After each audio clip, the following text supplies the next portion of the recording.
Number মিসকিনদের খাবারের ব্যবস্থা করার জন্য আল্লাহ রাব্বুল আলামিনের পয়গম্বর সাদকাতুল ফিতর দেওয়ার কথা বলেছেন। এখন সাদকাতুল ফিতর আদায় করব কখন? এই হাদিসের মধ্যে আছে মান আদাহা ক্বাবলা আস-সালাত, যে যারা ঈদের নামাজের পূর্বে সাদকাতুল ফিতর আদায় করে দিবে,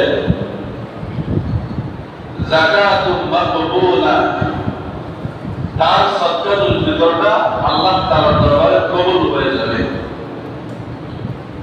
ওমান আদাহা বা'দা আস-সালাত, এই ব্যক্তি সাদকাতুল ফিতর নামাজের পরে আদায় করবে, ঈদের নামাজের পরে আদায় করবে।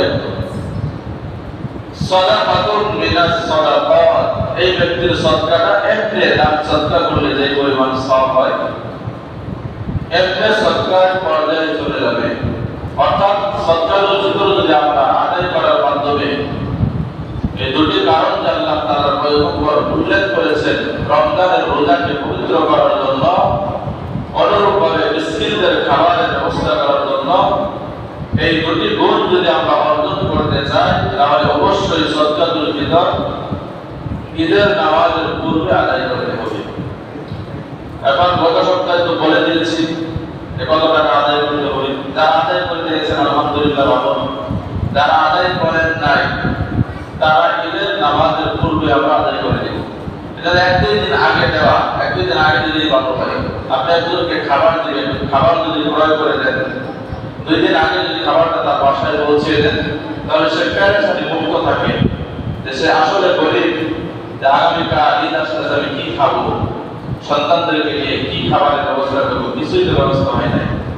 এখন আপনি যদি সাদকাতুল ফিতরটা আগে আদায় করে দেন, খাবার ক্রয় করে যদি 2 দিন আগে তার বাসায় পৌঁছে দেন, তাহলে সেই প্যারেশানি থেকে মুক্ত থাকবে। অথবা টাকাও যদি দেন, টাকাটা যদি আগে দিয়ে দেন, তার প্রয়োজনীয় আসবাবপত্র সে ক্রয় করে নিতে পারবে।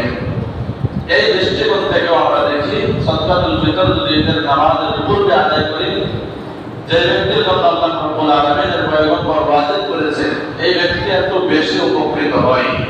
এইজন্য আমরা ইনশাআল্লাহ যাদের আদায় করা হয় নাই তারা ঈদের নামাজের পূর্বে ইনশাআল্লাহ আদায় করে দিব। আল্লাহ তাআলা আমাদের সবাইকে তৌফিক দান করেন, সবাই বলি আমিন।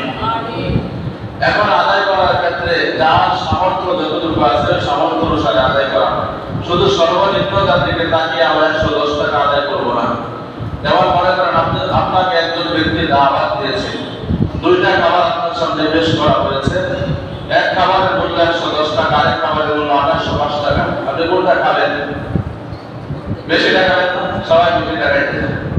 তাহলে যেহেতু এখানে বেশি না উল্লেখ আছে, এখন সর্বনিম্নটা শুনে আমরা সবাই যারা সামর্থ্যবান তারাও দেখা যাচ্ছে সর্বনিম্নটা দিতেছে, অথচ সামর্থ্যবানদের জন্য একটু বেশিটা দেওয়া, তো বেশি দেওয়ার চেষ্টা করবেন। এই বেশি দিলে আল্লাহ তাআলা আপনার জানে মালে সব ভরপুর বরকত দান করবে। কিভাবে বরকত দিবে এটা আপনি জানবেন না। এজন্য যার সামর্থ্য যতটুকু, যাদের নিম্নটা সামর্থ্য তারা নিম্নটা দিবে, যাদের সামর্থ্য বেশি তারা বেশি দিবে। আল্লাহ তাআলা আমাদেরকে সামর্থ্য অনুসারে সাদকাতুল ফিতর আদায় করার তৌফিক দান করুন, সবাই বলি আমিন।